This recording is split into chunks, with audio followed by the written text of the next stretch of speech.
آپ کے علم میں ہے کہ القرآن کورسز نیٹ ورک پاکستان کے زیر اہتمام ہر ماہ کے دوسرے اتوار کو یہاں القرآن کورسز سینٹر بہادر آباد میں فکری موضوعات پر درس قرآن و حدیث منعقد کیے جاتے ہیں۔ آج کا ہمارا موضوع تعلیمات نبی صلی اللہ علیہ وسلم اور جدید علم نفسیات ہے، اور آپ کے علم میں ہے کہ یہ اس موضوع پر دوسری نشست ہوگی۔ ہمارے آج کے مدرس وہی یعنی کہ پچھلے ماہ جو تھے جناب مولانا محمد ہارون معاویہ صاحب، جو کہ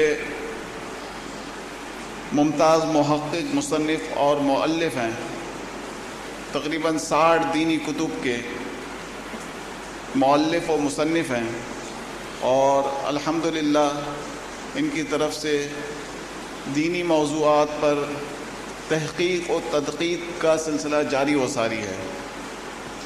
آج جن پوائنٹس کو زیر بحث لایا جائے گا وہ کچھ اس طریقے سے ہیں۔ نمبر 1، اسلام کی روشن تعلیمات اور جدید نفسیاتی تحقیقات کا علمی و فکری موازنہ۔ نمبر 2، کائنات کے سب سے بڑے ماہر نفسیات حضور صلی اللہ علیہ وسلم کی نفسیات سے متعلق ذخیرہ احادیث پر ایک تحقیقی نظر۔ نمبر 3، کیا دور جدید کے ماہرین نفسیات کے وضع کردہ نفسیاتی اصول تعلیمات نبی صلی اللہ علیہ وسلم سے ہی اخذ شدہ ہیں؟ نمبر 4، مستشرقین اور جدید مفکرین تعلیمات نبوی کے نفسیاتی پہلو کو کیوں نظر انداز کرتے ہیں اور اسے مغرب کے کھاتے میں کیوں ڈالتے ہیں؟ نمبر 5، اسلام کی نفسیاتی تعلیمات نے اصلاح معاشرہ میں کیا کردار ادا کیا؟ نمبر 6، مسلمان ماہرین نفسیات جدید علم نفسیات کو حضور صلی اللہ علیہ وسلم کی تعلیمات کی روشنی میں مزید کیسے نکھار سکتے ہیں؟ میں مولانا موصوف سے گزارش کروں گا کہ درس قرآن و حدیث کا آغاز فرمائیں۔ جزاکم اللہ۔ الحمد للہ وحدہ والصلاة والسلام علی من لا نبی بعدہ، اما بعد فاعوذ باللہ من الشیطان الرجیم، بسم اللہ الرحمن الرحیم۔ قال اللہ تبارک و تعالی فی القرآن العظیم والفرقان الحمید، وَكَذَلِكَ جَعَلْنَاكُمْ أُمَّةً وَسَطًا لِتَكُونُوا شُهَدَاءَ عَلَى النَّاسِ۔ وقال الله تبارك وتعالى في مقام آخر، لقد كان لكم في رسول الله أسوة حسنة۔ وقال النبي صلى الله عليه وسلم، نعمتان مغبون فيها كثير من الناس، الصحة والفراغ۔ وقال النبي صلى الله عليه وسلم، خير الأمور أوسطها، أو كما قال عليه الصلاة والسلام۔ صدق الله العظيم وصدق رسوله النبي الكريم، ونحن على ذلك لمن الشاهدين والشاكرين والحمد لله رب العالمين۔ تمام حاضرین ایک بار درود پاک پڑھ لیں۔ اللهم صل على سيدنا ومولانا محمد عبدك ورسولك، وصل على المؤمنين والمؤمنات والمسلمين والمسلمات، وبارک علی سیدنا و مولانا محمد و ازواجہ و ذریاتہ۔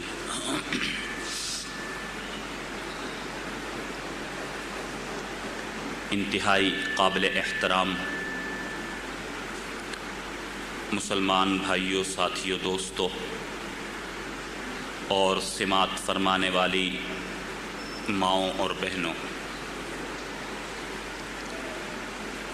آپ حضرات کے علم میں ہے القرآن کورسز نیٹ ورک کے زیر اہتمام ہر ماہ کے دوسرے اتوار کو یہ فکری اور تحقیقی نشست کا اہتمام کیا جاتا ہے۔ پچھلی نشست میں ایک موضوع کا انتخاب کیا گیا، تعلیمات نبوی صلی اللہ علیہ وسلم اور جدید علم نفسیات۔ الحمدللہ اس عنوان پر ہم نے گفتگو کی اور آج کا ہمارا عنوان بھی یہی ہے، اسی عنوان کی یہ دوسری نشست جس میں ہم سب جمع ہیں۔ پچھلی دفعہ بعض حضرات نے یوں کہا کہ آنے والی نشست میں آپ ابتدائی وہ تمہیدی باتیں جو آپ نے عرض کی ہیں وہ دوبارہ آپ کہہ دیجئے گا، ہم بعد میں پہنچ سکے۔ بہرحال وہ ساری تمہیدی باتیں دہرانا تکرار ہو جائے گا، تمہیداً کچھ ابتدائی باتیں عرض کرنا چاہوں گا۔ میرے عظیم دوستو، اللہ تعالیٰ نے اس امت کو بہت بڑا فضل اور شرف عطا فرمایا ہے کہ اس امت کو آخری امت بنایا، اور اس امت کی ہدایت کے لیے جو نبی مبعوث فرمائے وہ کائنات کے امام الانبیاء حضرت محمد صلی اللہ علیہ وسلم، جو کائنات کے سب سے بڑے انسان، کائنات کے سب سے بڑے پیغمبر بن کر دنیا میں تشریف لائے۔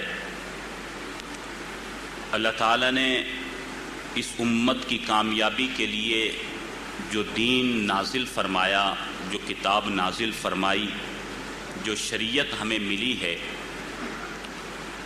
یہ ایسا دین ہے کہ جس میں کہیں کوئی کمی اور تشنگی نہیں ہے۔ اللہ تعالیٰ نے یہ دین کامل، مکمل اور اکمل بنا کر اس امت کو عطا فرمایا۔ کائنات کا کوئی ایسا علم نہیں ہے جو دین اسلام کی تعلیمات میں، قرآن اور احادیث میں جس کی رہنمائی موجود نہ ہو۔ زندگی کے تمام معاملات کا احاطہ شریعت میں کیا گیا۔ زندگی کا کوئی ایسا معاملہ اور کوئی ایسا مسئلہ نہیں ہے جس کی رہنمائی ہمیں قرآن و حدیث میں نہ ملتی ہو۔ قرآن کریم کی روشنی میں ایسی کتاب ہدایت، ھدی للعالمین، شفاء لما فی الصدور، انہ لکتاب عزیز، اور مجسمہ نور، منبع رحمت، اللہ نے ایسی عظیم کتاب اس امت کی ہدایت کے لیے نازل فرمائی۔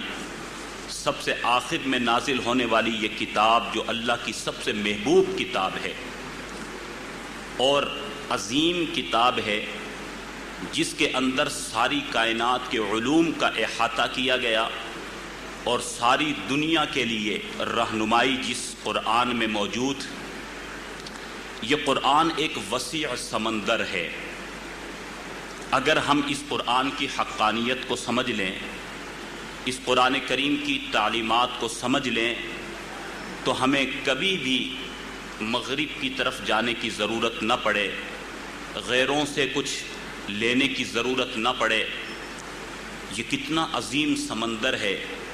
حضرت قاضی ابو بکر ابن عربی رحمۃ اللہ علیہ، جو اپنے وقت کے بہت بڑے عظیم عالم دین گزرے، اپنی مایہ ناز کتاب قانون التاویل میں لکھتے ہیں کہ قرآن کے جو حروف کی تعداد ہے 77,450، اور قرآن کا ہر حرف کسی نہ کسی علم کی بنیاد ہے۔ پھر انہوں نے حضرت عبداللہ ابن مسعود رضی اللہ عنہ کی حدیث نقل فرمائی، جس میں فرماتے ہیں کہ قرآن کریم کے ہر حرف کا ایک ظاہر ہے اور ایک باطن ہے، اور پھر ہر ظاہر اور باطن کا ایک حد آغاز ہے اور ایک حد اختتام ہے۔ ہر حرف کے یوں 4 پہلو بنتے ہیں۔ فرمایا کہ اگر 77,450 کو 4 سے ضرب دیا جائے تو اس کی تعداد بنتی ہے 3,09,800۔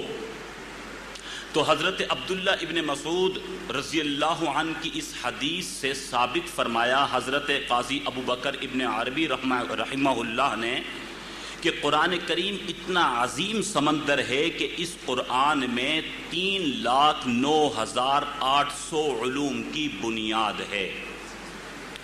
ایک عام آدمی کو اس میں شاید مبالغہ محسوس ہوگا، لیکن جسے اللہ پاک ایمان کی حلاوت، ایمان کا نور اور ایمان کی روح عطا فرما دیتے ہیں، وہ اپنی ایمان کی بصیرت سے قرآن کے ان علوم کو سمجھ لیتا ہے اور اسے پھر مبالغہ نہیں لگتا۔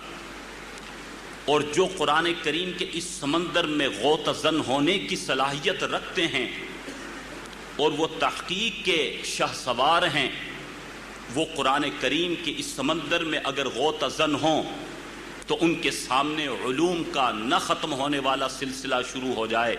یہ قرآن کریم اتنا عظیم سمندر ہے جو اللہ تعالیٰ نے اس امت کی ہدایت کے لیے اس امت کو عطا فرمایا۔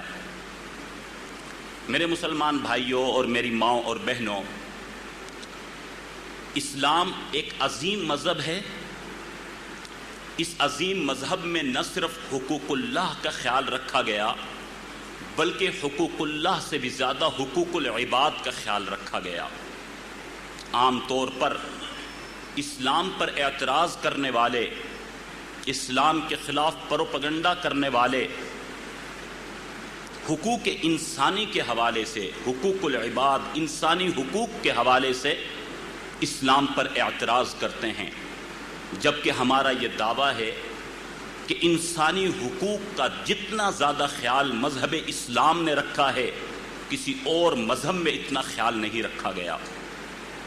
حقوق اللہ کے ساتھ حقوق العباد کو بڑے اہتمام کے ساتھ ذخیرہ احادیث کا ہم مطالعہ کریں، مستقل ابواب، مستقل حضور صلی اللہ علیہ وسلم نے اس حوالے سے احادیث ارشاد فرمائی اور ہر رشتے کے لیے حقوق بتلائے، والدین کے حقوق، اولاد کے حقوق، رشتہ داروں کے حقوق، عزیز و اقارب کے حقوق، شوہر کے حقوق، بیوی کے حقوق، حتیٰ کہ پڑوسیوں کے حقوق، یہاں تک کہ جانوروں کے حقوق کا بھی اسلام میں بڑا خیال رکھا گیا۔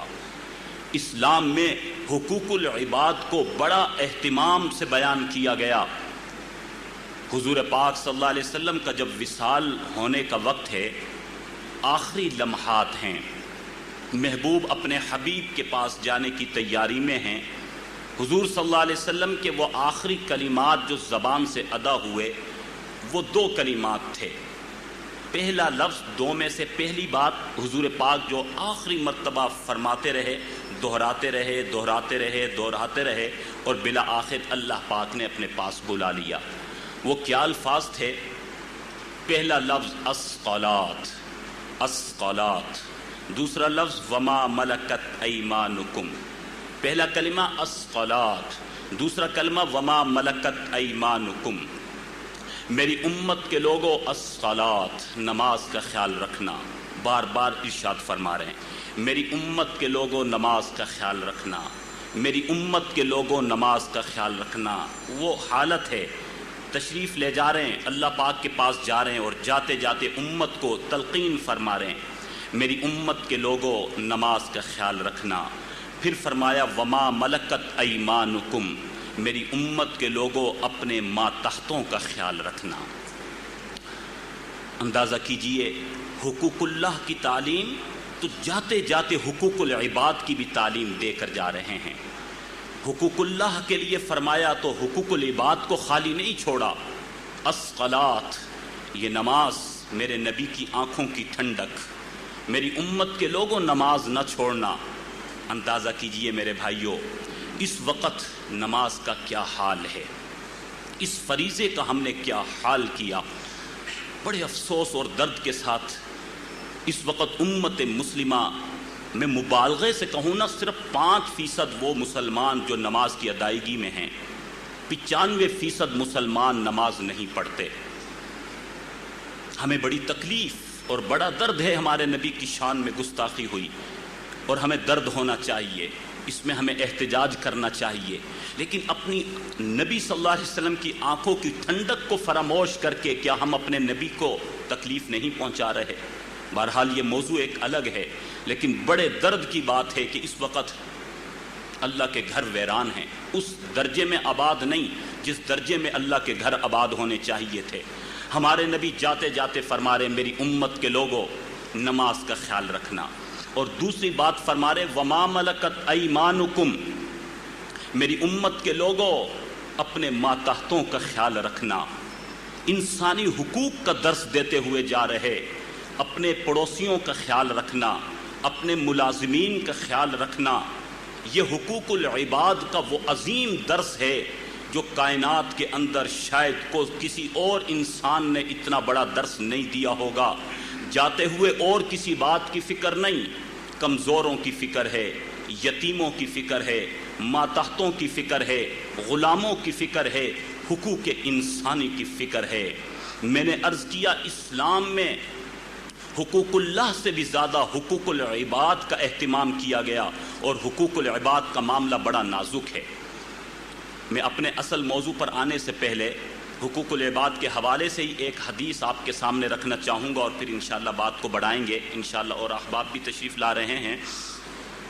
حضور صلی اللہ علیہ وسلم نے ایک مرتبہ صحابہ اکرام کی محفل میں فرمایا مجھے بتلاؤ کہ میری امت کا مفلس انسان کون ہے؟ صحابہ اکرام نے عرض کیا یا رسول اللہ، جس کے پاس مال نہیں، جو انسانی تصور ہوتا ہے جس کے پاس مال نہیں، دولت نہیں، وہ مفلس انسان بیچارہ قلاش، اس کے پاس کچھ نہیں۔ لیکن حضور صلی اللہ علیہ وسلم فرماتے ہیں کہ نہیں، میری امت کا مفلس انسان وہ نہیں ہے کہ جس کے پاس مال و دولت نہیں، بلکہ فرمایا میری امت کا مفلس انسان وہ ہے۔ پھر حضور نے نقشہ کھینچا کہ جب قیامت کا دن ہوگا، ساری دنیا کے لوگ میدان محشر میں جمع ہوں گے، نفسا نفسی کا عالم ہوگا، سورج سوا نیزے پر چمک رہا ہوگا، زمین بھی تپ رہی ہوگی، ہر انسان اپنے اپنے گناہوں کے بقدر پسینے میں ڈوبا ہوا ہوگا، عجیب تکلیف اور عجیب نفسا نفسی کا عالم ہوگا، حساب و کتاب کا سلسلہ پھر شروع ہوگا۔ اسی اثناء میں ایک شخص نیکیوں کا ڈھیر لیے ہوئے، نیکیوں کا انبار اور نیکیوں کا گٹھڑا لیے ہوئے اللہ کے حضور پہنچے گا کہ میرے پاس نیکیوں کی بہت بڑی تعداد ہے اور اس کے پاس نیکیوں کا بہت بڑا انبار ہوگا۔ وہ اللہ کے یہاں پہنچے گا کہ میرا حساب لیا جائے، اور اس کے بدلے میں یقیناً جنت ملنی ہے کہ اس کے پاس عبادات کی کمی نہیں ہے، اس کے پاس نیکیوں کی کمی نہیں ہے، اعمال کی کمی نہیں ہے۔ جب اس کا حساب و کتاب چل رہا ہوگا، اسی اثنا میں حضور پاک صلی اللہ علیہ وسلم فرماتے ہیں کہ ایک شخص آئے گا بھاگتے ہوئے اور اللہ کے حضور عرض کرے گا یا رب العالمین، آج کا دن تو انصاف کا دن ہے، یا اللہ مجھے انصاف چاہیے۔ یہ صاحب جو آپ کے یہاں موجود ہیں، اس صاحب نے دنیا میں مجھ پر ظلم کیا تھا، اس نے میرے حق کو دبا لیا تھا، میں کمزور تھا، اس نے میرے مال کو غصب کیا، میں کمزور تھا کچھ نہ کر سکا، لیکن اس نے مجھے دبایا، مجھ پر ظلم کیا۔ یا اللہ آج کے دن کے انصاف کے انتظار میں رہا، آج کا دن انصاف کا دن ہے۔ وَنَزَعُ الْمَوَازِينَ الْقِسْطَ لِيَوْمِ الْقِيَامَةِ فَلَا تُظْلَمُ نَفْسٌ شَيْئًا۔ وہ قیامت کے دن جب ہر ایک کو انصاف دیا جائے گا، عدل اور انصاف کا ترازو وہاں لگایا جائے گا، اس وقت وہ انصاف مانگنے والا شخص عرض کرے گا یا اللہ مجھے انصاف چاہیے۔ اللہ تعالیٰ فرمائیں گے بے شک میرے بندے تم نے صحیح کہا، اس نے تم پر ظلم کیا، تمہارا حق دبایا۔ فرشتوں کو حکم ہوگا کہ یہاں انصاف کیا جائے، اس کے پاس جو نیکیوں کا انبار ہے، جتنا اس نے اس کا حق دبایا اس کے برابر اس کی نیکیوں کو لے کر اس کے حوالے کر دیا جائے۔ بہت سی نیکیاں لی جائیں گی، صاحب حق کو دی جائیں گی، وہ خوش خوش واپس جائے گا۔ ابھی وہ واپس گیا نہیں، دوسرا ایک اور شخص بھاگتا وہ آئے گا، یا اللہ مجھے بھی انصاف چاہیے۔ وہ عرض کرے گا یا اللہ اس شخص نے دنیا میں مجھ پر فلاں ظلم کیا تھا، میں اس کا پڑوسی تھا، یہ مجھے دبایا کرتا تھا، یہ مجھے ایذائیں دیا کرتا تھا، یہ مجھے تکلیف پہنچایا کرتا تھا، یا اللہ مجھے میرا حق چاہیے، مجھے انصاف چاہیے۔ اللہ تعالیٰ فرمائیں گے فرشتوں اسے انصاف فراہم کرو، چنانچہ اس پر جتنا ظلم ہوا ہوگا اس کے برابر اس کی نیکیاں لے کر اس کے حوالے کی جائیں گی۔ پھر تیسرا شخص آئے گا، وہ اپنا مدعا بیان کرے گا، یا اللہ میں اس کا رشتہ دار تھا، اس پر میرا حق تھا، اس نے میرا حق پورا نہ کیا، اس نے فلاں موقع پر مجھے یوں دبایا، میرے دل کو تکلیف پہنچائی، مجھ پر ظلم کیا۔ غرض یہ کہ انصاف ہوگا، اس کی نیکیاں مزید لے کر اس کو دی جائیں گی۔ اس طرح صاحب حق آتے چلے جائیں گے، اللہ پاک انصاف فرماتے چلے جائیں گے، اور اس کی نیکیوں کے انبار میں سے نیکیاں لے لے کر آنے والے صاحب حقوق کو دیتے چلے جائیں گے۔ ایسا عالم ہوگا، حضور صلی اللہ علیہ وسلم فرماتے ہیں کہ اس کی تمام نیکیاں ختم ہو چکی ہوں گی، لیکن صاحب حق پھر بھی ختم نہیں ہوں گے، آنے والوں کا سلسلہ لگا رہے گا، اور آنے والے عرض کرتے رہیں گے یا اللہ ہمارے حق کو دبایا، ہمارے حق کو دبایا، ہمارے حق کو دبایا۔ اللہ تعالیٰ فرمائیں گے آج کا دن تو انصاف کا دن ہے، اب تو نیکیاں بھی اس کے پاس نہیں۔ فرشتوں کو حکم ہوگا آنے والا صاحب حق اس کے کھاتے میں جتنے بھی گناہ ہیں اتنے گناہ لے کر اس کے کھاتے میں ڈال دیے جائیں تاکہ معاملہ صاف ہو جائے۔ بہت سے گناہ پھر اس کے کھاتے میں، تھوڑی دیر میں ایک اور شخص وہ بھی اپنا حق عرض کرے گا، پھر اس کے گناہ لے کر پھر اس کے کھاتے میں۔ حضور صلی اللہ علیہ وسلم نے فرمایا اس کے پاس نیکیوں کا انبار تھا، لیکن دنیا میں اس نے حقوق العباد کا خیال نہیں رکھا، اپنے والدین کے حقوق، اولاد کے حقوق، میاں بیوی کے حقوق، رشتہ داروں کے حقوق، عزیز و اقارب کے حقوق، پڑوسیوں کے حقوق، ماتحتوں کے حقوق، نوکروں کے حقوق، ان تمام طبقات کے حقوق جو اسلام بتلاتا ہے، ان حقوق کو پورا نہ کیا۔ حضور صلی اللہ علیہ وسلم فرماتے ہیں اس وجہ سے نیکیاں ختم ہو جائیں گی اور گناہوں کا انبار لگ جائے گا، اور اس کے ان گناہوں کی وجہ سے وہ جہنم میں بھیج دیا جائے گا۔ میرے صحابہ، میری امت کے لوگوں، میری امت کا مفلس انسان یہ ہے۔ اللہ اکبر میرے بھائیو، ذرا ہم سب غور کریں، معاشرے کے لیے آج معاشرے کا جو بگاڑ نظر آتا ہے اس کی اصل وجہ یہ ہے کہ حقوق العباد کا خیال نہیں رکھا جا رہا۔ کاش کہ حقوق انسانی کو ہم سمجھے ہوتے، اگر حقوق العباد کا ہم اہتمام کر لیں بہت سے بگاڑ تو خود بخود ختم ہو جائیں۔ بہرحال یہ تمہیدی بات میں حدیث ذہن میں آئی، میں نے عرض کر دی۔ ہمارا موضوع ہے تعلیمات نبوی صلی اللہ علیہ وسلم اور جدید علم نفسیات، اور پچھلی مرتبہ بھی ہم نے عرض کیا کہ کائنات میں سب سے بڑے ماہر نفسیات حضرت محمد صلی اللہ علیہ وسلم ہیں۔ آج کے مغربی ماہرین نفسیات نے جتنے بھی نفسیاتی اصولوں کو بیان کیا، مغربی ماہرین نفسیات نے جتنی بھی نفسیات کی خدمت کی ہے اور جتنا کچھ تفصیل سے لکھا ہے، یہ آج لکھا ہے، انہوں نے آج بیان کیا ہے۔ یہ ساری تفاصیل اور یہ سارے مثبت اصول اور یہ ساری روشنیاں اور یہ ساری تعلیمات 1450 سال پہلے ہم سب کے پیارے نبی حضرت محمد صلی اللہ علیہ وسلم بیان فرما گئے۔ میں نے پچھلی مرتبہ بھی عرض کیا، مغربی ماہرین نفسیات کا ہم مطالعہ کرتے ہیں، ہمیں انکار نہیں ہے، ہم متاثر ہوتے ہیں، لیکن ہائے کاش ہمیں اپنے نبی صلی اللہ علیہ وسلم کی تعلیمات کا بھی ہم نے مطالعہ کیا ہوتا تو وہ ساری چیزیں اپنے نبی کے ذخیرہ احادیث میں ہمیں مل جاتی۔ ہمارے حضور صلی اللہ علیہ وسلم نے اپنی تعلیمات میں، امت کی ہدایات میں کہیں تشنگی نہیں چھوڑی۔ قرآن اور حدیث میں کوئی ایسا علم نہیں ہے جس کا احاطہ نہ کیا گیا ہو، جس کو تفصیل سے بیان نہ کیا گیا ہو۔ ہم نے بطور نمونہ کے، کیونکہ مکمل اگر نفسیاتی اصولوں کو ہم لے کر چلیں تو یہ ایک بہت بڑا طویل موضوع ہے، شاید اس کے لیے بہت زیادہ وقت درکار ہے۔ ہم نے بطور مثال اور بطور نمونہ کے کچھ نفسیاتی اصولوں کا انتخاب کیا اور ان نفسیاتی اصولوں کو بیان کیا۔ اور پھر قرآن و حدیث کی روشنی میں اس بات کو ثابت کیا کہ آج کے ماہرین نفسیات جو بھی کچھ بتلا رہے ہیں وہ آج بتلا رہے ہیں، یہ دیکھیں قرآن اور حدیث میں اس سے پہلے سب بیان ہو چکا۔ تو آج کے مغربی ماہرین نفسیات کا بیان کرنا، لکھنا، کتابیں تصنیف کرنا یہ کوئی کمال نہیں ہے، کمال تو حضرت محمد صلی اللہ علیہ وسلم کا کمال ہے، جو کائنات کے سب سے بڑے ماہر نفسیات اور جنہوں نے 1400 سال پہلے ان تمام نفسیاتی اصولوں کا احاطہ فرما دیا۔ چنانچہ آج بھی ہم نے کچھ اسی طرح نفسیاتی اصولوں کا انتخاب کیا بطور مثال اور بطور نمونہ کے، تاکہ ہمیں سمجھ میں آ سکے اور ہم یہ تأثر لے کر جائیں۔ آج سے پہلے جو ہماری ذہنیت یا ہمارا تصور اور ہمارے تخیلات میں یہ بات بیٹھ چکی تھی کہ علم نفسیات، ماہرین نفسیات کی بدولت ہم تک پہنچا، علم نفسیات میں جو بھی کچھ ہے وہ ان مغربی ماہرین نفسیات کی محنت کے بدولت ہے۔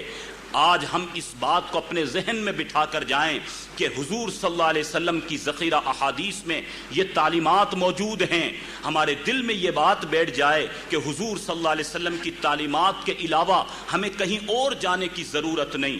زندگی کے ہر موڑ پر، زندگی کے تمام معاملات میں، زندگی کے تمام ادوار میں، معیشت و تجارت میں، اخلاقیات میں، معاشیات میں اور اپنی غمیوں میں، اپنی خوشیوں میں، اپنے اٹھنے بیٹھنے میں، زندگی کے تمام معاملات میں حضور صلی اللہ علیہ وسلم کی تعلیمات کا مطالعہ کریں تو روشن تعلیمات ہمارے سامنے آئیں گی۔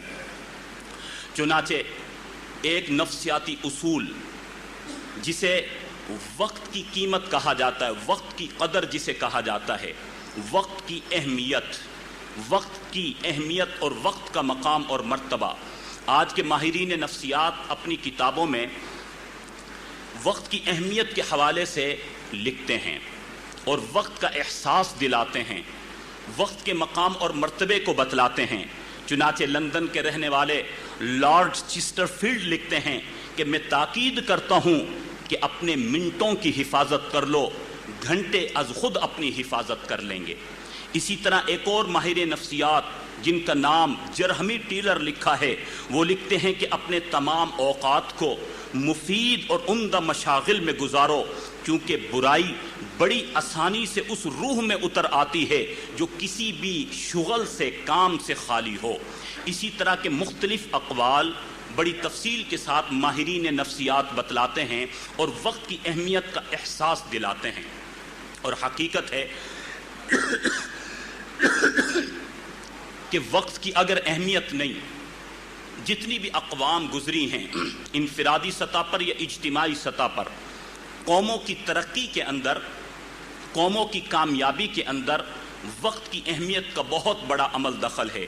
جس قوم نے وقت کے احساس کو سمجھا، وقت کی اہمیت کو سمجھا، وقت کی قدر کو جانا، وہ قوم ترقی پذیر رہی۔ اور جنہوں نے اپنے وقت کو ضائع کیا، اپنے وقت کو فضولیات میں ضائع کر دیا، وہ قومیں کبھی ترقی پذیر نہ ہو سکی۔ ہم وقت کی اہمیت کو مانتے ہیں اور ماہرین نفسیات کے ان تمام اقوال کو مانتے ہیں جو وقت کی قدر و منزلت کے حوالے سے، لیکن ہم جو اپنا مدعا بیان کرنا چاہتے ہیں کہ وقت کی قدر اور وقت کی اہمیت کا احساس جتنا قرآن و حدیث کے اندر دلایا گیا، جتنا زیادہ اس نفسیاتی اصول کو ذخیرہ احادیث میں بیان کیا گیا، آج مغربی ماہرین نفسیات کی تصانیف کے اندر اتنی تفصیل سے بیان نہیں کیا گیا۔ ہمارے حضور صلی اللہ علیہ وسلم نے اس نفسیاتی اصول کو بار بار سمجھایا اور پورا ایک ذخیرہ احادیث ہے جو وقت کی اہمیت سے متعلق ہے۔ چنانچہ ایک موقع پر حضور صلی اللہ علیہ وسلم نے ارشاد فرمایا، نعمتان مغبون فیہا کثیر من الناس الصحۃ والفراغ، فرمایا کہ دو نعمتیں ایسی ہیں کہ جن کے بارے میں لوگ غفلت میں پڑے ہوئے ہیں، ایک نعمت صحت کی نعمت ہے اور دوسری نعمت فراغت کی نعمت ہے۔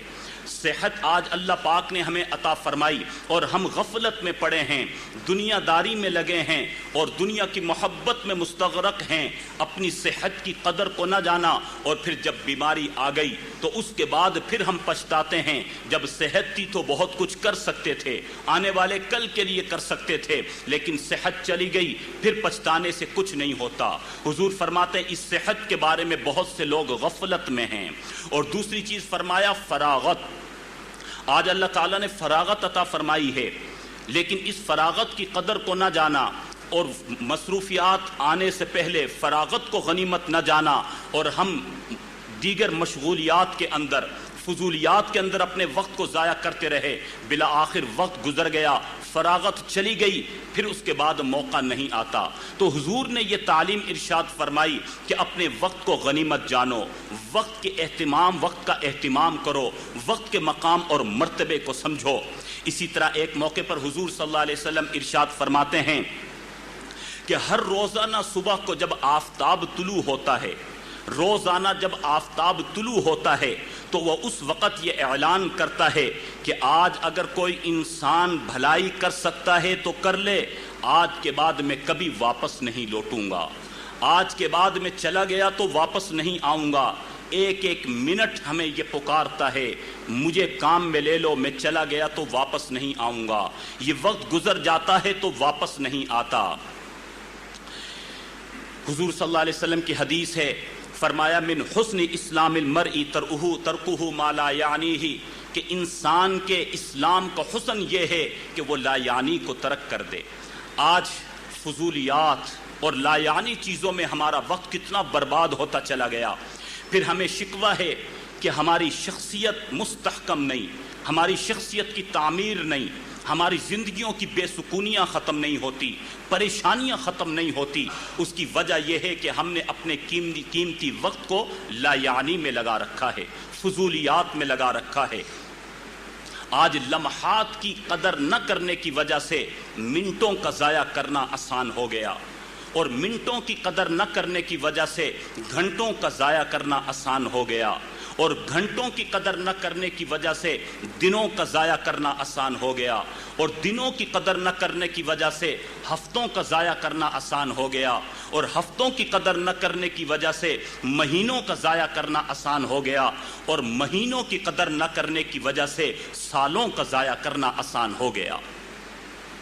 عمر دراز مانگ کر لائے تھے 4 دن، 2 آرزو میں کٹ گئے 2 انتظار میں۔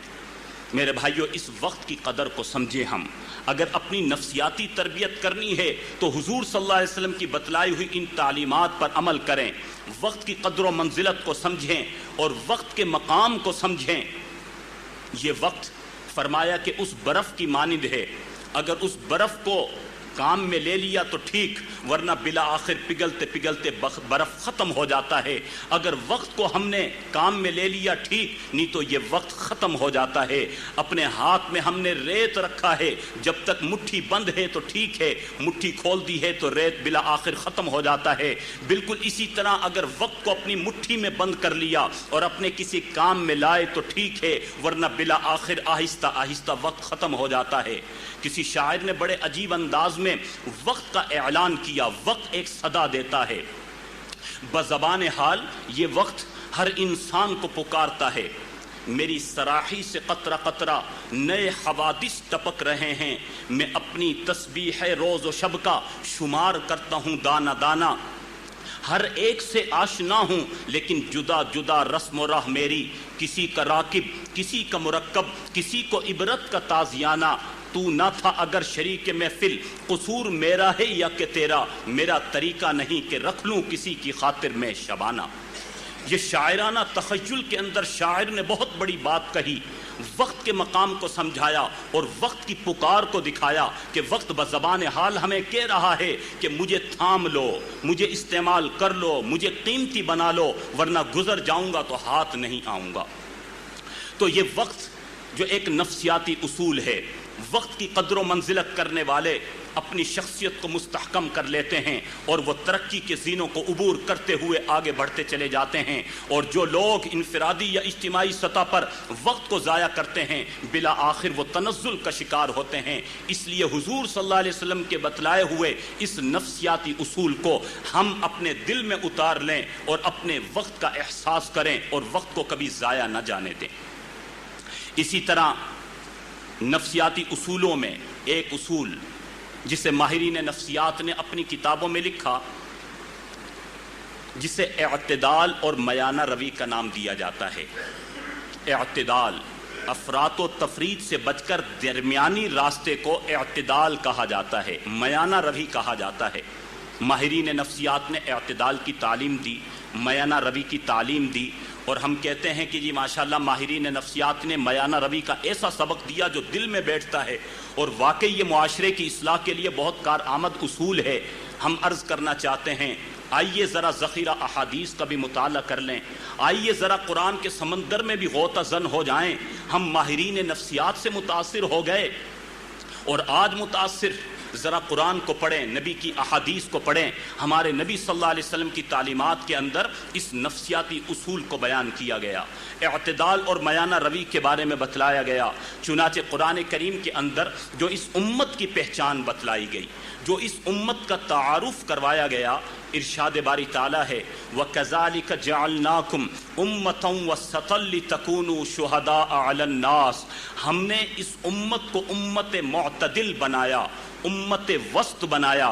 یہ امت جو معتدل امت ہے، یہ اس امت کا خاصہ ہے کہ یہ اعتدال میں رہ کر یہ زندگی گزارتی ہے۔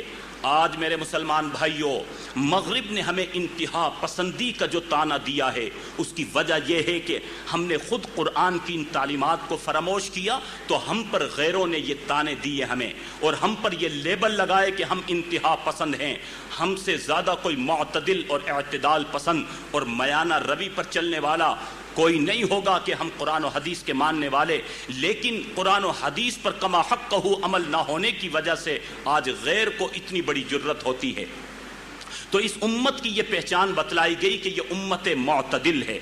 ارشاد ہوتا ہے لقد ارسلنا رسولنا بالبینات وانزلنا معهم الکتاب والمیزان لیقوم الناس بالقسط۔ اللہ تعالیٰ فرماتے ہیں ہم نے انبیاء اکرام کی بعثت کا جو سلسلہ شروع فرمایا ہے، اور ان کے ساتھ ہم نے جو اپنی کتابوں کو نازل کیا۔ کیوں؟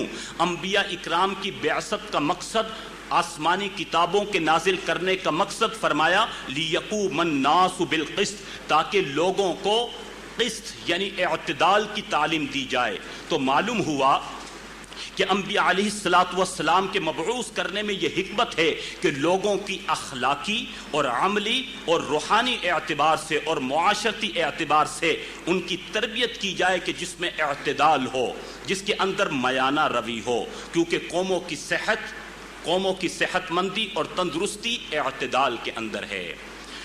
میرے مسلمان بھائیوں، اعتدال کی صفت کو ہم اختیار کریں، میانہ روی کو ہم نہ چھوڑیں۔ ایک مرتبہ حضور صلی اللہ علیہ وسلم نے ارشاد فرمایا خیر الامور اوسطها، فرمایا کہ ہر کام میں میانہ روی اختیار کرنا یہ بھلائی کا سرچشمہ ہے۔ تمام بھلائیوں کا سرچشمہ اعتدال، میانہ روی۔ ایک مرتبہ حضور صلی اللہ علیہ وسلم صحابہ اکرام میں بیان فرما رہے ہیں، اور ارشاد فرمایا کہ او لوگو اعتدال اختیار کرو۔ پھر دوسری مرتبہ فرمایا لوگو اعتدال اختیار کرو۔ پھر تیسری مرتبہ فرمایا لوگو اعتدال اختیار کرو۔ اور پھر فرمایا اللہ تعالیٰ کسی کو تکلیف میں نہیں ڈالتا جب تک تم خود اپنے آپ کو مشقت میں نہ ڈالو۔ اللہ تعالیٰ نے یہ دین جو عطا فرمایا اس میں سختی نہیں ہے، اس میں مشقت نہیں ہے۔ ایک مرتبہ حضور صلی اللہ علیہ وسلم تہجد کے وقت مسجد نبوی میں تشریف لائے، دیکھا کہ حضرت صدیق اکبر رضی اللہ عنہ تہجد ادا فرما رہے ہیں اور قرآن کریم کی تلاوت کر رہے ہیں بہت ہلکی آواز میں۔ آگے تشریف لے گئے حضرت فاروق اعظم رضی اللہ عنہ تہجد کی نماز ادا فرما رہے ہیں اور قرآن کریم کی تلاوت فرما رہے ہیں ذرا بلند آواز میں۔ صبح کو حضور صلی اللہ علیہ وسلم نے دونوں ساتھیوں کو بلایا اور حضرت ابو بکر رضی اللہ عنہ سے پوچھا کہ بھائی آپ تہجد میں قرآن کی تلاوت کر رہے تھے بڑی خاموش آواز کے ساتھ، بہت پست آواز کے ساتھ، کیا وجہ تھی؟ حضرت صدیق اکبر فرماتے ہیں کہ یا رسول اللہ، میں جس اللہ کو قرآن سنا رہا تھا وہ سمیع ہے، وہ تو دلوں کی آواز کو بھی سن لیتا ہے، اس لیے اپنے اللہ کو قرآن سنانا تھا اور میں خاموشی سے پڑھ رہا تھا۔ حضرت عمر سے پوچھا کہ بھائی آپ بلند آواز میں قرآن کیوں پڑھ رہے تھے؟ یا رسول اللہ میں قرآن پڑھ کر سوتے ہوں کو جگا رہا تھا اور شیطان کو بھگا رہا تھا۔ تو حضور صلی اللہ علیہ وسلم نے حضرت صدیق اکبر سے فرمایا کہ بھائی تم ذرا سا بلند آواز سے تلاوت کر لیا کرو، اور حضرت عمر سے فرمایا آپ ذرا اور ہلکی آواز سے تلاوت کر لیا کرو۔ تو درمیانی اعتدال کی تعلیم دی۔ عبادت کے اندر بھی اعتدال، ہر زندگی کے موڑ پر جب اعتدال ہوگا تو ہماری زندگی اچھی بنتی چلی جائے گی اور زندگی مستحکم ہوتی چلی جائے گی اور ہماری شخصیت کی تعمیر ہوتی چلی جائے گی۔ اسی طرح نفسیاتی اصولوں میں ایک اصول جسے برداشت کا نام دیا جاتا ہے، برداشت کی تعلیم ماہرین نفسیات دیتے ہیں، اور نفسیاتی اصولوں میں برداشت کو بہت بڑا حصہ دیا جاتا ہے۔ یہ برداشت تعلیمات نبوی صلی اللہ علیہ وسلم کے اندر موجود، حضور صلی اللہ علیہ وسلم کی تعلیمات کے اندر تفصیل سے اس برداشت کا علم اور برداشت کی ہدایات ملیں گی۔ پروفیسر برائن ٹریسی نے اپنی کتاب میں لکھا اسی برداشت کے حوالے سے کہ قوت برداشت ان اعلیٰ صفات میں سے ہے جو افراد کے لیے انفرادی طور پر اور اقوام کے لیے اجتماعی طور پر فوز و فلاح اور عزت و عظمت اور ترقی کا ذریعہ ہے۔ یہ ایک بات اپنی جگہ پر ٹھیک ہے، لیکن ہم عرض کرنا چاہتے ہیں آئیے ذرا ہم حضور صلی اللہ علیہ وسلم کی ذخیرہ احادیث کا مطالعہ کریں کہ جہاں پر قوت برداشت، صبر اور برداشت کے لیے ہمارے نبی نے ہمیں کیا تعلیمات ارشاد فرمائی۔ چنانچہ ارشاد ہوتا ہے قرآن کریم میں، اللہ تعالیٰ فرماتے ہیں وَالْقَاظِمِينَ الْغَيْظَ وَالْعَافِينَ عَنِ النَّاسِ وَاللَّهُ يُحِبُّ الْمُحْسِنِينَ۔ یہاں برداشت کی تعلیم دی جا رہی، فرمایا جس نے اپنے غصے کو دبا لیا، جس نے اپنے غصے کو دبا لیا اور جو لوگوں کو جس نے معاف کر دیا، واللہ یحب المحسنین، ایسے اچھے عمل کرنے والوں کو اللہ پسند فرماتے ہیں۔ گویا کہ برداشت کا مادہ رکھنے والوں کو، قوت برداشت رکھنے والوں کو اللہ تعالیٰ پسند فرماتے ہیں۔ اللہ تعالیٰ کی محبت ان لوگوں کے حصے میں آ جاتی ہے جن کے اندر قوت برداشت ہوتی ہے۔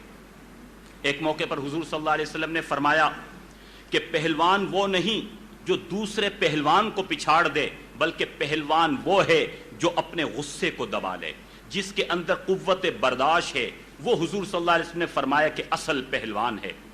ایک مرتبہ حضور صلی اللہ علیہ وسلم نے غصے کا نفسیاتی علاج بتلایا، برداشت کا مادہ پیدا کرنے کے لیے حضور صلی اللہ علیہ وسلم نے نفسیاتی علاج بتایا۔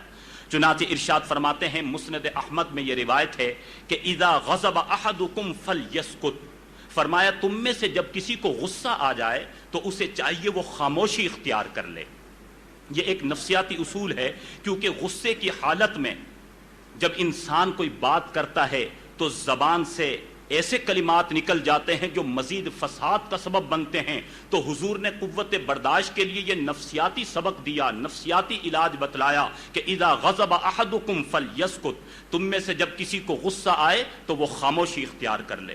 ابو داؤد شریف میں حدیث ہے، حضور صلی اللہ علیہ وسلم نے ایک اور نفسیاتی علاج بتلایا، اذا غضب احدکم وهو قائم فلیجلس، فرمایا تم میں سے جب کسی کو غصہ آ جائے، اگر وہ کھڑا ہوا ہے تو بیٹھ جائے، اگر بیٹھا ہوا ہے تو لیٹ جائے۔ یہ نفسیاتی اصول، اس کی وجہ لکھی کہ اس طرح برداشت کا ملکہ پیدا کرنے کا نفسیاتی علاج ہمارے نبی نے بتلایا کہ جسمانی حیت تبدیل کرنے سے اعضاء کا تناؤ ختم ہو جاتا ہے اور غصہ قابو میں ہو جاتا ہے۔ یہ حضور صلی اللہ علیہ وسلم نفسیاتی علاج بتلا رہے ہیں، اور عملی زندگی میں حضور صلی اللہ علیہ وسلم نے جس برداشت سے کام لیا۔ مکہ کی زندگی ہمارے سامنے ہے، ہمارے نبی کو کتنا ستایا گیا، قدموں میں کانٹے بچھائے گئے، لیکن حضور نے برداشت فرمایا۔ حضور صلی اللہ علیہ وسلم کے قدموں میں نعوذ باللہ گندگی کے ڈھیر پھینکے گئے، حضور صلی اللہ علیہ وسلم نے برداشت کیا۔ حضور صلی اللہ علیہ وسلم کے پاکیزہ جسد اطہر پر گندگی کے ڈھیر اوجڑیاں ڈالی گئی، حضور صلی اللہ علیہ وسلم نے برداشت کیا۔ طائف کے میدان کے اندر ظلم اور ستم کے کتنے بڑے پہاڑ توڑے گئے، لیکن حضور نے برداشت کیا۔ فرشتہ آ کر عرض کرتا ہے کہ یا رسول اللہ میرے ہاتھ میں پہاڑوں کی تسخیر ہے، اگر آپ کی اجازت ہو تو ان دونوں پہاڑوں کو آپس میں ملا دوں، یہ طائف والے سارے یہاں پر ختم ہو کر کے رہ جائیں۔ لیکن حضور صلی اللہ علیہ وسلم نے برداشت فرمایا، صبر کیا، اپنی قوم کو معاف فرمایا۔ یہ برداشت کی وہ تعلیم ہے جو ہمارے نبی ہمارے لیے بیان فرما گئے۔ حضرت زید ابن سعنہ رضی اللہ عنہ جب تک اسلام نہیں لائے تھے، ان کا واقعہ ہے کہ ایک مرتبہ حضور صلی اللہ علیہ وسلم نے ان سے کچھ قرض لیا اور ایک وقت بھی متعین ہو گیا۔ وہ اپنے وقت سے پہلے آئے اور حضور سے فرمانے لگے کہ میرا قرض واپس کریں۔ حضور صلی اللہ علیہ وسلم نے فرمایا کہ بھائی ابھی تک وہ وقت نہیں آیا، میں آپ کا قرض دے دوں گا، لیکن انہوں نے ذرا نازیبا کلمات ادا کیے۔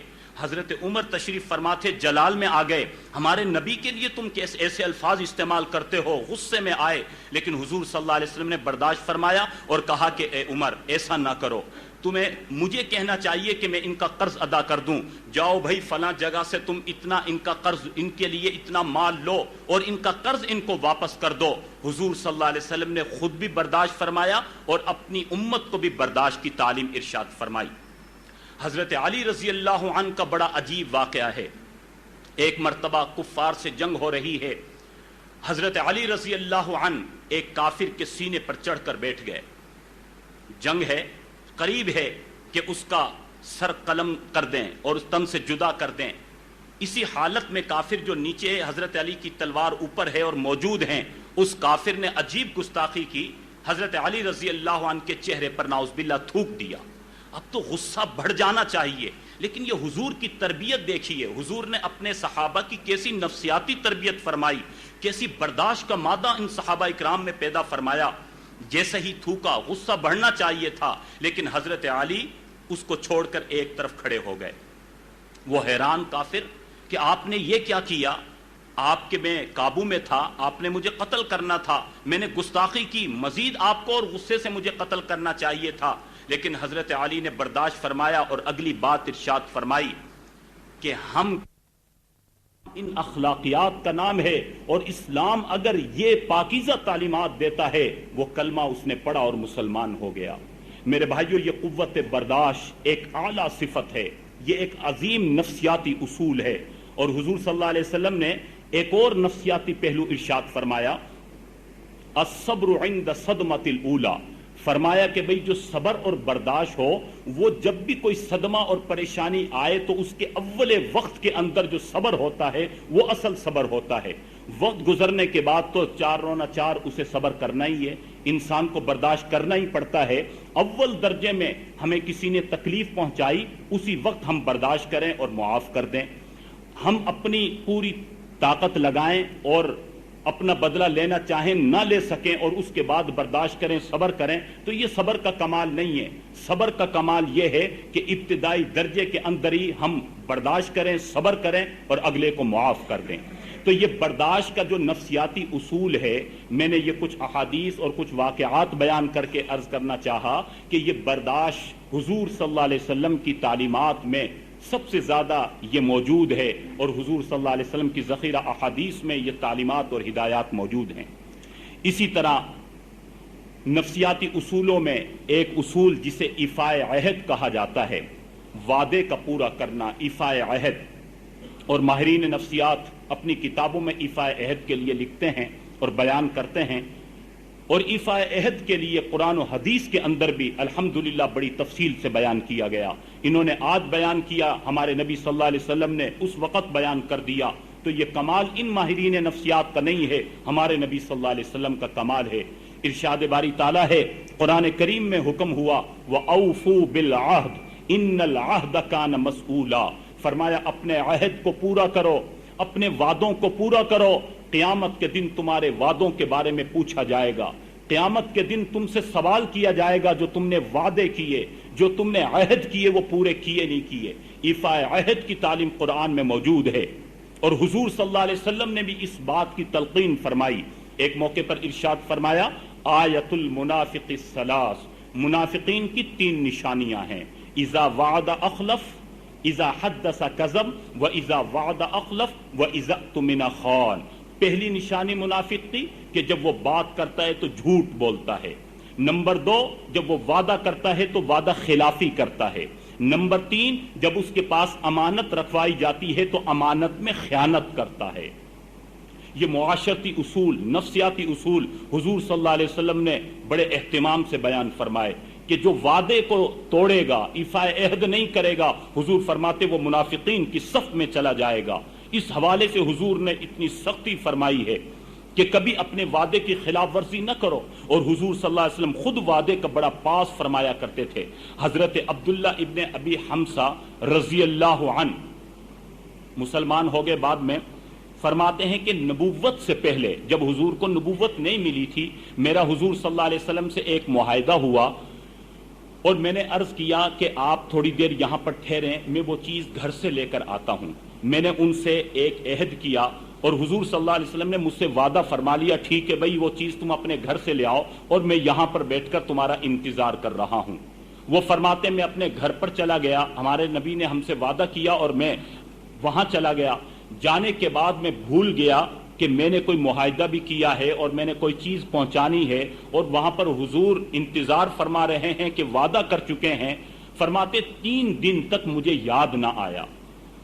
3 دن کے بعد مجھے یاد آیا تو میں بھاگم بھاگ اس جگہ پر پہنچا تو حضور صلی اللہ علیہ وسلم 3 دن سے وہاں اسی جگہ پر تشریف فرما تھے، اور مجھے دیکھ کر کہا کہ بھائی تم نے مجھے بڑی تکلیف پہنچائی۔ نبوت سے پہلے حضور کے یہ اخلاق اور یہ ایفائے عہد صرف اتنا فرمایا کہ بھائی تم نے مجھے بڑی مشقت میں ڈالا، مجھے بڑی تکلیف پہنچائی، میں 3 دن سے تمہارا انتظار کر رہا ہوں کہ تم سے معاہدہ کر چکا، تم سے وعدہ کر چکا تھا، اس وعدے کے ایفا کے لیے 3 دن سے اسی جگہ پر موجود ہوں۔ یہ حضور صلی اللہ علیہ وسلم نے ایفائے عہد کی تعلیم دی اور اپنے صحابہ کی ایسی تربیت فرمائی۔ تاریخ اسلام میں بڑا عجیب واقعہ لکھا ہے کہ حضرت امیر معاویہ رضی اللہ عنہ ایک جگہ پر لشکر کشی کے لیے تشریف لے گئے، مسلمان مجاہدین ساتھ ہیں، اور ایک ملک کی سرحد پر جا کر پڑاؤ ڈال دیا۔ اتفاق سے آپس میں ایک معاہدہ ہو گیا اس ملک کے درمیان اور مسلمانوں کے درمیان کہ اتنے عرصے تک آپس میں جنگ نہیں کی جائے گی۔ دونوں طرف کے آپس میں ان کے معاہدے ہوئے، ان کے دونوں کے مفادات تھے، چنانچہ کئی مہینوں تک کے لیے یہ معاہدہ قرار پایا کہ جنگ نہیں کی جائے گی۔ چنانچہ وہ کافر بھی رک گئے اور مسلمان بھی رک گئے۔ مسلمان انتظار میں ہیں کہ جب وہ وقت پورا ہو جائے گا اس کے بعد جنگ کے لیے آگے بڑھا جائے گا۔ حضرت امیر معاویہ رضی اللہ عنہ کو اللہ نے بڑی بصیرت عطا فرمائی تھی، چنانچہ انہوں نے صحابہ اکرام کے سامنے، مسلمان مجاہدین کے سامنے یہ رائے رکھی کہ ہم نے جنگ تو اسی وقت کرنی ہے جب معاہدے کے دن گزر جائیں گے، اس سے پہلے تو مناسب نہیں، لیکن ہم اپنی یوں تیاری کرتے ہیں کہ آہستہ آہستہ پیش قدمی جاری رکھتے ہیں۔ وہ اپنے معاملات میں مصروف ہیں، ہم آہستہ آہستہ پیش قدمی جاری رکھتے ہیں، جنگ نہیں کریں گے، لیکن ہم بالکل سرحدات کے قریب پہنچ جا کر اپنی پوزیشنوں کو مضبوط کر لیتے ہیں۔ کیونکہ جنگ کہتے ہیں الحرب خدعۃ، جنگ نام ہی دھوکے کا ہے، یہ پلٹنا، آگے بڑھنا، یہ تمام چیزیں جنگ میں ہوتی ہیں۔ چنانچہ تمام مشیروں نے اس بات کو قبول کیا، مسلمانوں نے اپنی تیاری بڑھائی اور پیش قدمی کی، آہستہ آہستہ بالکل سرحد کے قلعے کے قریب پہنچ کر اپنے مورچے مضبوط کر لیے، اور ان دنوں کا انتظار کیا جانے لگا۔ جب معاہدے کے دن مکمل ہو گئے تو حضرت امیر معاویہ رضی اللہ عنہ نے کفار کو کہا کہ بھی جنگ کے لیے تیار ہو۔ اب کفار نے یہ سمجھا کہ یہ ابھی آئیں گے، قریب ہوں گے، اس کے بعد دیکھی جائے گی، لیکن مسلمان چونکہ تیاری کے پوزیشن میں تھے، قریب آ چکے تھے، اور مسلمانوں نے یک بارگی حملہ کیا اور اللہ تعالی نے فتح عطا فرمائی، اور مسلمانوں کا لشکر اندر فتح کرتا ہوا شہروں کے شہر آگے بڑھتا چلا گیا۔ اسی اسنا میں مدینہ المنورہ سے ایک صحابی تشریف لاتے ہیں، اور وہاں سے انہوں نے جب یہ حال دیکھا، معاملات دیکھے، تو اعلان کیا وفاء لا غدر، او مسلمانوں، حضور صلی اللہ علیہ وسلم نے ہمیں وفا کی تعلیم دی ہے، غداری کی تعلیم نہیں۔ حالانکہ یہاں پر جنگ کا عالم تھا۔ حضرت امیر معاویہ کے پاس پہنچے اور جا کر کہا کہ اے امیر، آپ کو پتہ نہیں ہے حضور نے فرمایا ہے کہ وفاء لا غدر، ایفائے عہد کرو، غداری نہ کرو۔ حضرت امیر معاویہ نے فرمایا یہ غداری نہیں ہے، ہم نے اس وقت تک حملہ نہیں کیا جب تک وہ معاہدے کے دن چل رہے تھے، ہم نے ان معاہدوں کے دن کے بعد حملہ کیا ہے۔ لیکن وہ کہتے ہیں کہ اس کے اندر، وہ صحابی نے کہا کہ ایک احتمال ہے، اس احتمال کی بنیاد پر اس میں دھوکہ آ سکتا ہے۔ چنانچہ حضرت امیر معاویہ نے جب حضور صلی اللہ علیہ وسلم کی یہ حدیث سنی تو مسلمان مجاہدین کو حکم دیا کہ جتنے فتح کیے ہوئے علاقے ہیں چھوڑ دیے جائیں، تمام مسلمان لشکر واپس لوٹ آئے۔ اندازہ کیجئے میرے بھائیوں، کبھی دنیا کے اندر کوئی ایسا فاتح کسی نے دیکھا کہ جیتی ہوئی جنگ ہے، فتح کیا ہوا علاقہ ہے، صرف ایفائے عہد کا پاس رکھنے کے لیے، اور جبکہ یہ پوری غداری، یہ پورا یہ وعدہ خلافی بھی نہیں تھی، ایک جنگی حربہ تھا جو جائز ہے، الحرب خدعۃ، لیکن ایک احتمال کی بنیاد پر وہ پورا فتح کیا ہوا علاقہ ان کو واپس کیا، اپنے لشکر کو واپس بلا لیا کہ کہیں نعوذ باللہ ہمارے نبی صلی اللہ علیہ وسلم کی تعلیمات کے خلاف نہ ہو جائے۔ یہ ایفائے عہد اسے کہا جاتا ہے۔ تو ہم اپنے وعدوں کا پاس کریں، اس نفسیاتی اصول پر عمل کریں جو حضور صلی اللہ علیہ وسلم کی ساری زندگی حضور نے ہمیں تعلیمات ارشاد فرمائی۔ اور اسی طرح نفسیاتی اصولوں میں ایک اصول جسے قناعت کہا جاتا ہے، قناعت ماہرین نفسیات نے قناعت کے لیے اپنی تصانیف میں لکھا۔ چنانچہ ماہرین نفسیات کی اکثریت نے یہ بات لکھی کہ قناعت کو اختیار کر لینے سے انسان ہر طرح کے حالات اور ہر طرح کی پریشانیوں کو آرام سے سہ لیتا ہے، اور اپنی زندگی سے مایوسی کو بچا کر وہ اپنی زندگی کو ترقی کی طرف لے جاتا ہے۔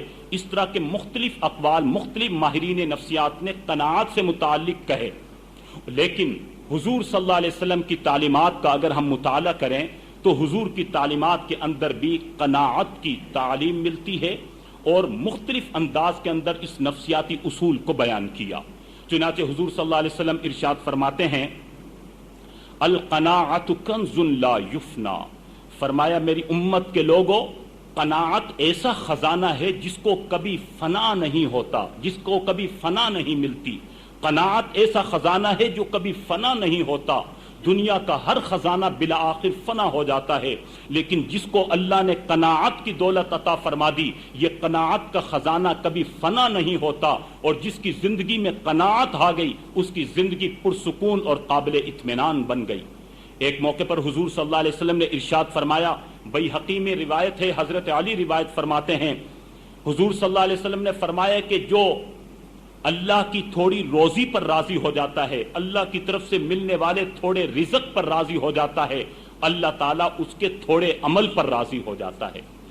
جس نے اللہ کی طرف سے ملنے والی تھوڑی روزی کو قبول کر لیا، اے اللہ تو نے جو مجھے مال دولت جس حد تک دی میں راضی برضا ہوں، اللہ تعالیٰ اس کے تھوڑے عمل کو ہی قبول فرما لیں گے، تھوڑے عمل کو ہی اللہ تعالیٰ تھوڑے عمل پر ہی راضی ہو جائیں گے۔ اسی طرح ترمذی شریف کے اندر حضور صلی اللہ علیہ وسلم نے قناعت کا ایک عظیم نسخہ ارشاد فرمایا۔ میرے بھائیوں، یہ بات بڑی غور سے سننے کی ہے۔ آج ہماری زندگیوں کے اندر جو زلزلہ ہے، ہماری زندگیوں کے اندر جو بے چینیاں ہیں، ہماری زندگیوں کے اندر جو ہمیں اپنی ناؤ ڈوبتی ہوئی لڑکھڑاتی ہوئی محسوس ہوتی ہے، وجہ یہ ہے کہ ہم نے قناعت کو چھوڑ دیا ہے۔ ہم مال کے حرص میں، دولت کی حرص میں، منصب اور عہدوں کی محبت میں اور دنیا کے مال جمع کرنے کی لالچ کے اندر اتنے آگے بڑھ گئے کہ قناعت ہم سے دور ہوئی تو ہماری زندگی متزلزل ہوتی چلی گئی۔ مال کے انبار ہیں، دولت کے انبار ہیں، لیکن اس کے باوجود زندگی سکون سے نہیں ہے۔ خدا را اس نفسیاتی اصول کو اپنا لیں، اپنی زندگی کو قناعت والی زندگی بنا لیں، پھر دیکھیں اللہ تعالیٰ تھوڑے مال میں ہی کیسی برکتیں عطا فرماتا ہے اور کیسا سکون اور راحت عطا فرماتا ہے۔ حضور صلی اللہ علیہ وسلم نے قناعت کا بڑا عظیم نسخہ، ایک نفسیاتی نسخہ اپنی امت کو دیا۔ حضور صلی اللہ علیہ وسلم فرماتے ہیں، میری امت کے لوگوں، جب دین کا معاملہ ہو تو اپنے دین کے معاملے میں اپنے سے اوپر والے لوگوں کو دیکھا کرو، اور دنیا کے معاملے میں اپنے سے نیچے والے لوگوں کو دیکھا کرو۔ یہ بڑا عظیم نسخہ ہے، اس کو اگر ہم سمجھ لیں، دین کے معاملے میں حضور نے فرمایا اپنے سے اوپر والے لوگوں کو دیکھو۔ دین کے معاملے میں یعنی جو دین پر چلنے والے لوگ ہیں، اگر میں نماز پڑھ رہا ہوں الحمدللہ اچھی بات ہے، تو میں ان لوگوں کو نہ دیکھوں جو نماز نہیں پڑھ رہے، ان لوگوں کو دیکھوں جو نماز بھی پڑھتے ہیں، اس کے ساتھ قرآن کی تلاوت بھی کرتے ہیں، تاکہ میں بھی اسی طرح آگے بڑھوں۔ ہاں اگر میں فرائض ادا کرتا ہوں، ان لوگوں کو دیکھوں جو فرائض کے ساتھ سنتیں بھی ادا کرتے ہیں۔ اگر میں صدقات دیتا ہوں تو ان لوگوں کو دیکھوں جو مجھ سے بھی بڑھ کر صدقات کا اہتمام کرتے ہیں۔ تو دین کے معاملے میں فرمایا اپنے سے اوپر والے کو دیکھو تاکہ انہیں دیکھ کر تمہیں شوق پیدا ہو، دین پر چلنے کا ولولہ پیدا ہو، تمہارے عزائم جمع ہوں اور تم آگے بڑھ کر دین کے کام میں آگے لگ سکو۔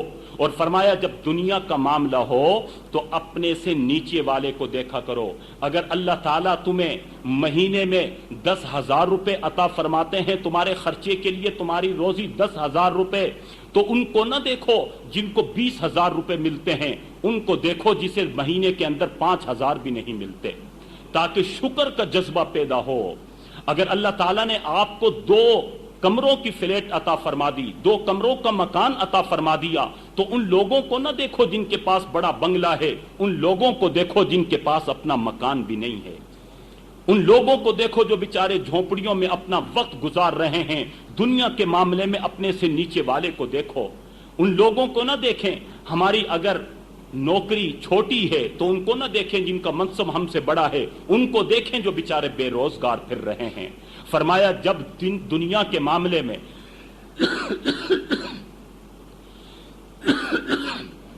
جب دنیا کے معاملے میں ہم اپنے سے نیچے والوں کو دیکھیں گے تو پھر شکر کا جذبہ پیدا ہوگا کہ یا اللہ تیرا شکر، میرے فلاں پڑوسی کے پاس، فلاں بھائی کے پاس تو اتنا بھی مال نہیں، اور یا اللہ تو نے مجھے اتنا دے رکھا ہے، تو شکر کا جذبہ پیدا ہوگا۔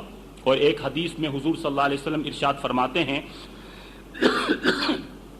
کہ اللہ رب العالمین جب ہمیں مال دیتے ہیں تو مال دے کر ہماری آزمائش فرماتے ہیں، ہماری آزمائش کرتے ہیں۔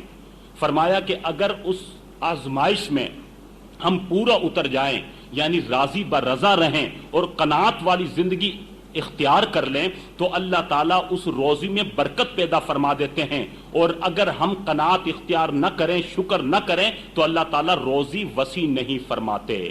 یہاں پر اللہ حضور پاک صلی اللہ علیہ وسلم نے ہمیں برکت کی تعلیم دی۔ میں اپنی بات کو سمیٹنا چاہوں گا ایک بات کر کے۔ ایک ہے برکت اور ایک ہے کثرت۔ یہ برکت اور کثرت کا فلسفہ اگر ہمیں سمجھ میں آ جائے تو شاید بہت سی گتھیاں سلجھ جائیں، بہت سے معاملات حل ہو جائیں۔ ایک ہے برکت اور ایک ہے کثرت۔ آج ہم نے برکت کو چھوڑ دیا اور کثرت کے پیچھے لگ گئے۔ مال کی کثرت، دولت کی کثرت، منصب اور عہدوں کی کثرت، فیکٹریوں کی کثرت، جائیداد کی کثرت، نوکروں کی کثرت، فیکٹریوں کی کثرت اور گاڑیوں کی کثرت۔ اس کثرت کے پیچھے اتنے لگے کہ ہم بے سکون ہوتے چلے گئے اور برکت اللہ تعالیٰ سے نہ مانگی۔ ہماری زندگیوں سے برکت نکل گئی، بظاہر کثرت آ گئی، لیکن اس کثرت نے ہمیں بے سکون کر دیا۔ راتوں کی نیندیں اڑ گئی، مال کے انبار ہیں لیکن سکون نہیں ہے، راحت نہیں ہے۔ لیکن برکت ایسی چیز ہے میرے بھائیوں، اگر اللہ تعالیٰ ہمیں برکت نصیب فرما دیں تو برکت میں اللہ تعالیٰ کثرت بھی ڈال دیتے ہیں اور پھر سکون اور اطمینان بھی نصیب فرما دیتے ہیں۔ صحابہ اکرام کے پاس دنیا کے مال اسباب نہیں تھے، ان کے پاس دنیا کے وسائل نہ ہونے کے برابر، لیکن اللہ تعالیٰ نے ان کی زندگیوں میں برکتیں پیدا فرمائی تھی، انہیں برکت کی دولت عطا فرما رکھی تھی، اس لیے ان کی زندگی بڑی پرسکون تھی، بڑی آرام سے انہوں نے زندگی گزاری، بڑی با اطمینان زندگی گزاری۔ آج ہماری زندگیوں میں بے سکونیاں اسی بے برکتی کی وجہ سے۔ تو اللہ تعالیٰ سے ہم برکت مانگیں، اللہ تعالیٰ سے ہم برکت مانگیں، کثرت اللہ تعالیٰ خود عطا فرما دیں گے۔ بہرحال یہ قناعت کا نسخہ بڑا عظیم نسخہ ہے، اپنی زندگیوں میں قناعت لے کر آئیں۔ تو میرے مسلمان بھائیوں، یہ 5 ہم نے نفسیاتی اصول مختصراً بیان کیے ہیں۔ ان 5 اصولوں کو اپنے سامنے رکھیں اور انہی کو سامنے رکھ کر ہم دیگر اور نفسیاتی اصولوں کا مطالعہ کریں اور قرآن کے سمندر میں غوطہ-زن ہوں، حضور صلی اللہ علیہ وسلم کی ذخیرہ احادیث کا ہم مطالعہ کریں، تو انشاءاللہ ہمیں وہ تمام نفسیاتی معلومات اور ہمیں نفسیاتی اصول حضور صلی اللہ علیہ وسلم کے ذخیرہ احادیث میں مل جائیں گے.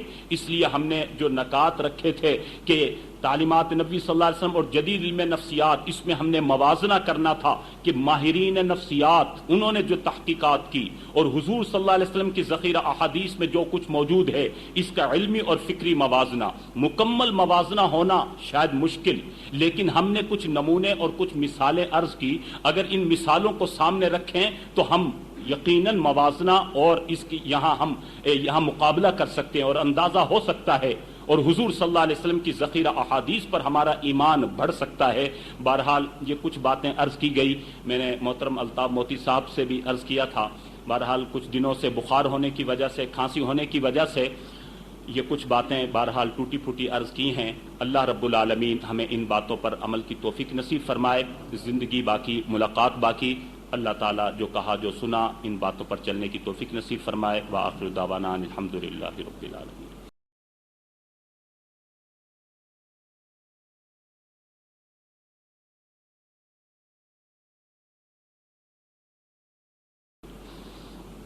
کئی اہم اعلانات ہیں، اور یہ اعلانات ہمارے ایسے ہوتے ہیں جو ہمیں ایک نظریاتی رخ بھی فراہم کرتے ہیں.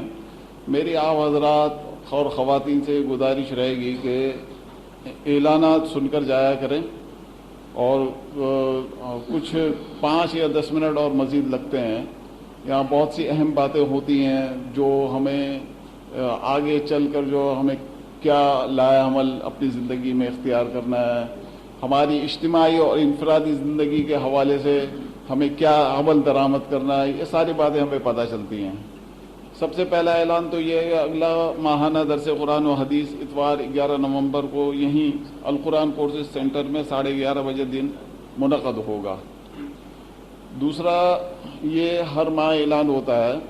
یہاں بہت سارے حضرات جو ہے اور خواتین ایسی ہوتی ہیں جو کہ پہلی مرتبہ آئے ہوتے ہیں، اور ہمارے یہاں جو ہے سارا کا سارا کام الحمدللہ جدید ٹیکنالوجی کا بھرپور استعمال ہمارے یہاں جو ہے وہ ہم نے اس کو ضروری قرار دیا ہے.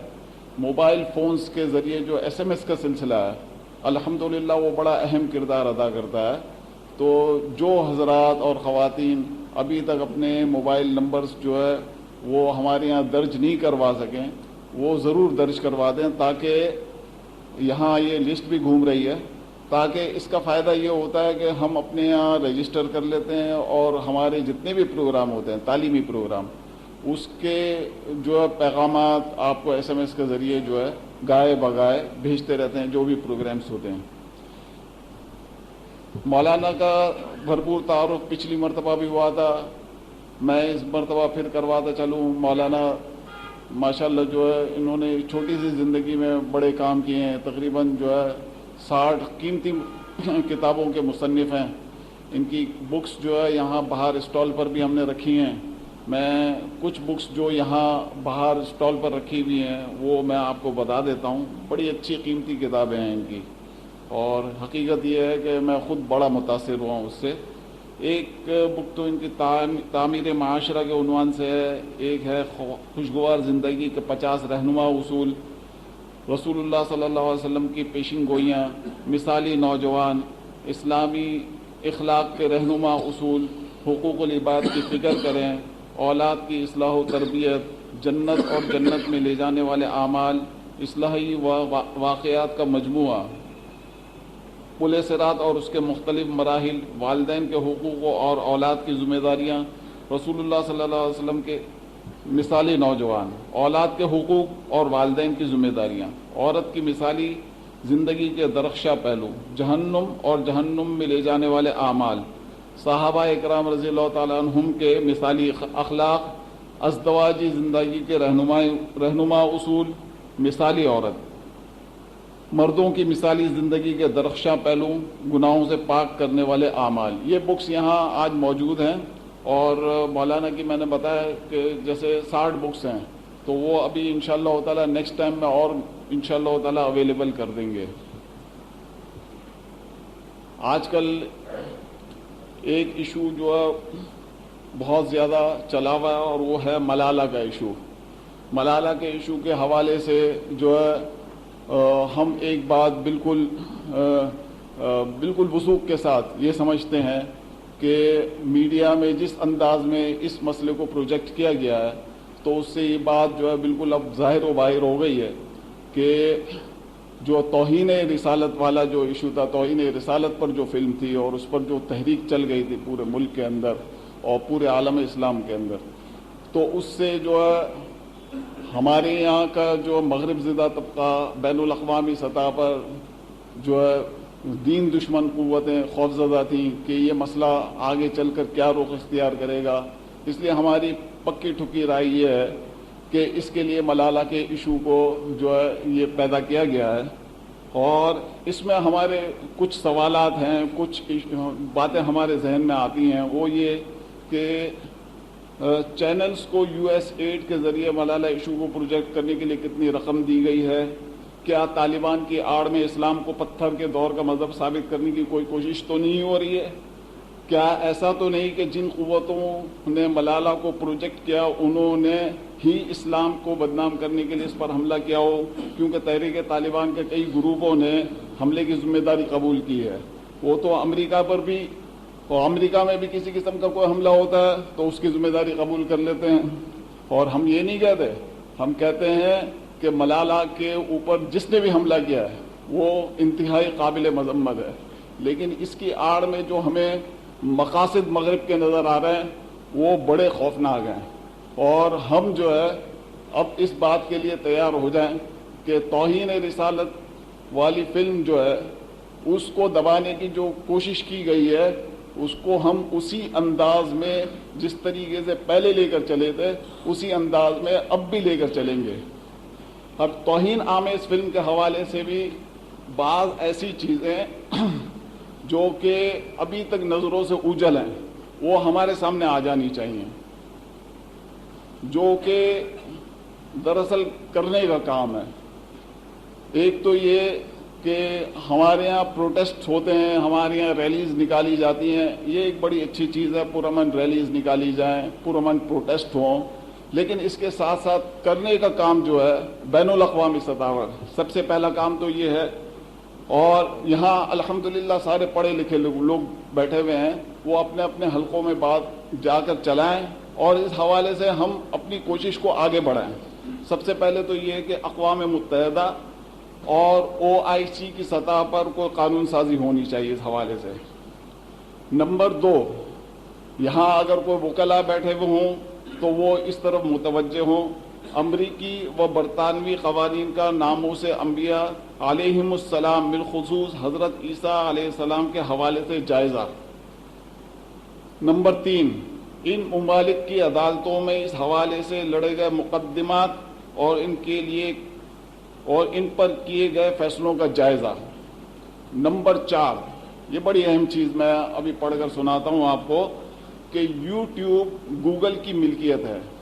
پچھلے ہفتے یعنی کہ پچھلے ماہ برازیل کی حکومت نے گوگل برازیل کے صدر فیوزووے کو وہاں کے میئر کے امیدوار پر الزام تراشی کی ویڈیو لگانے پر 1 ہفتے کی وارننگ دی. نہ ہٹانے پر اسے گرفتار کر لیا گیا. ہماری حکومت گوگل پاکستان کے صدر کو وارننگ دے کر کیوں گرفتار نہیں کرتی؟ یا ہم مسلمانوں کی کوئی تنظیم یا NGO اس کے خلاف مقدمہ کیوں نہیں کرتی؟ دیکھیں، یہ کرنے کا کام ہے. برازیل کی حکومت نے تو یہ کام کر لیا کہ اپنے ایک میئر کے حوالے سے جس کی توہین کی گئی تھی اس کو جو ہے اس کی توہین برداشت نہ کرتے ہوئے اس بندے کو 1 ہفتے کی وارننگ دے کر اس کو گرفتار بھی کر لیا. اور ہمارے یہاں جو ہے ہمارے لیڈرز کی توجہ اس طرف نہیں جا رہی ہے. ہمیں اپنے لیڈرز کو اس طرف متوجہ کرنے کی ضرورت ہے کہ بھائی یہاں کے گوگل کا جو صدر جو ہے اس کو اندر کریں نا، تاکہ ان کو پتہ چلے کہ کرنے کا کام کیا ہے. وہ گوگل کا صدر جو وہ اندر ہوگا تو 7 دن میں جو دن میں تارے اس کو نظر آ جائیں گے، اور انشاءاللہ تعالی یہ کام جو ابھی تک ہو نہیں پا رہا ہے وہ ہونے کی پوزیشن میں آ جائے گا. ایک اور چیز یہ حیرت انگیز ہے، یہ بھی آپ جو ہے اپنے ساتھیوں میں اس بات کو بھی چلائیں. امریکہ میں عدالتی کارروائی سے یہ بات بھی سامنے آئی ہے کہ فلم کے خالق نکولا بیسلے کو نہ تو مسلمانوں کی دل آزاری کے جرم میں گرفتار کیا گیا ہے اور نہ ہی اسے ویڈیو اپلوڈ کرنے کے الزام کا سامنا ہے. ہم تو ابھی تک یہی سمجھ رہے ہیں نا کہ امریکہ نے اس بندے کو گرفتار کر لیا, اور کس الزام میں گرفتار کر لیا ہے اس کا تو ہمیں پتہ ہی نہیں ہے.